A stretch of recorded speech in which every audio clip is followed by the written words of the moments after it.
नमस्कार दोस्तों।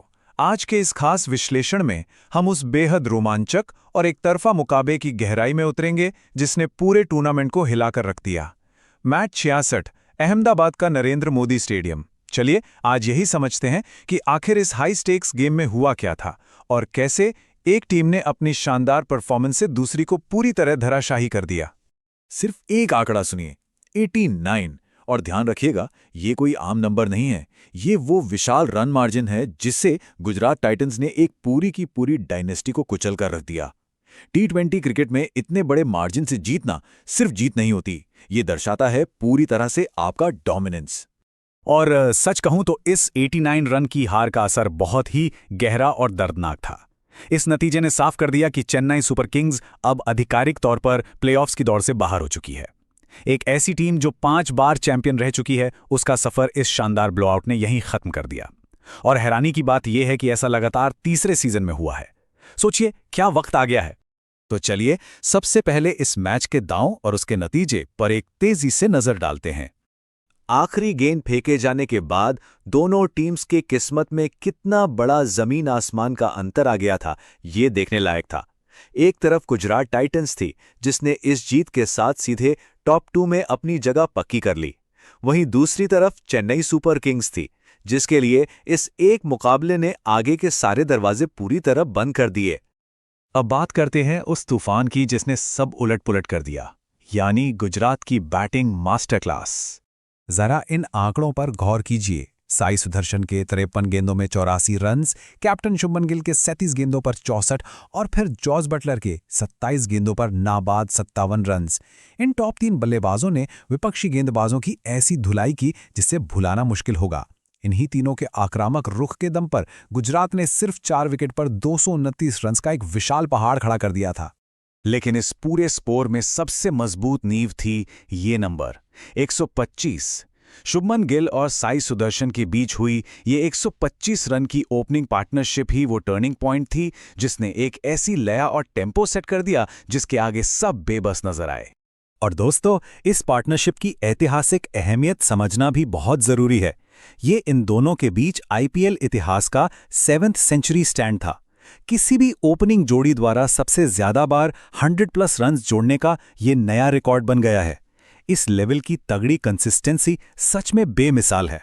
वहीं अगर हम गिल की इनिंग्स को और पास से देखें तो उन्होंने सिर्फ 23 गेंदों में अपनी हाफ सेंचुरी पूरी की थी। पर इस फास्ट इनिंग से भी बड़ी बात यह है कि इसने उन्हें दिग्गज कप्तानों के एक बेहद एलीट क्लब में लाकर खड़ा कर दिया है। डेविड वार्नर और केएल राहुल के बाद शुभमन गिल अब ऐसे तीसरे कप्तान हैं जिन्होंने लगातार 2 सीजन्स में 600 से ज्यादा रन्स बनाए हैं। कमाल का फॉर्म है इनका।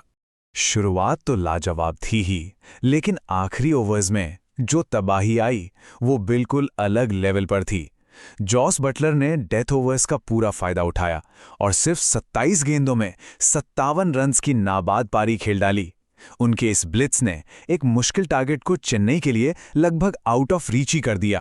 तो यहां पर एक बड़ा सवाल ये उठता है, फ्लडलाइट्स की चमक के नीचे 230 रन्स जैसे विशाल लक्ष्य का पीछा कोई टीम आखिर करती कैसे है?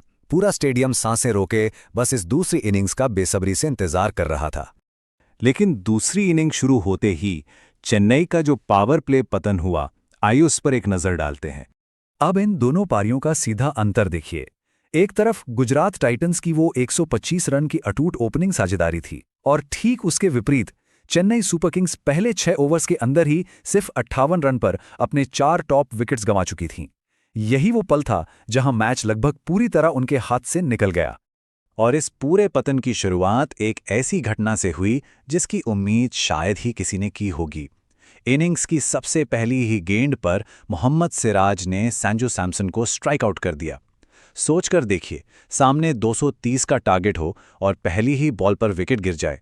ये किसी भी चेजिंग टीम का आत्मविश्वास पूरी तरह तोड़ने के लिए काफ़ी होता है। अगर हम इन आंकड़ों को देखें तो समझेंगे कि गुजरात की बॉलिंग कितनी सुनियोजित और रूथलेस थी। सिराज ने 26 देकर 3 और रबाड़ा ने 32 देकर 3 विकेट्स निकाले, जिससे टॉप ऑर्डर की कमर पूरी तरह टूट गई। उसके बाद बचा हुआ काम राशिद खान ने किया।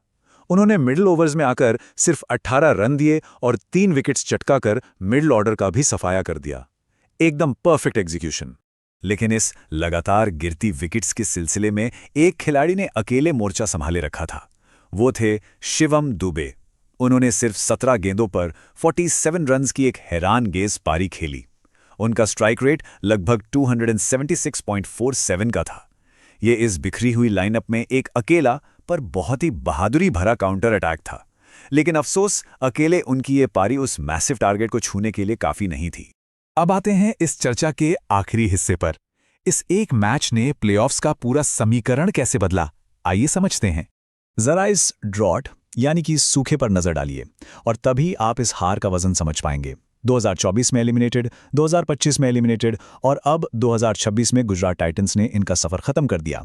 हमेशा जीतने की आदत रखने वाली इस विशाल फ्रेंचाइज के लिए लगातार 3 साल प्लेऑफ से बाहर रहना वाकई एक बहुत बड़ा झटका है।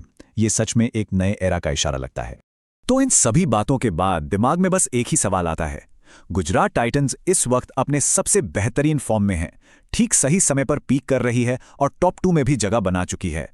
तो अब आने वाले प्लेऑफ्स में इस बेहद खतरनाक और अनस्टॉपेबल टीम को रोकने का दम आखिर किसमें है? ये सवाल आगे के मुकाबलों को और भी ज्यादा रोमांचक बना देता है। आज के इस विश्लेषण में हमारे साथ जुड़ने के लिए बहुत बहुत शुक्रिया।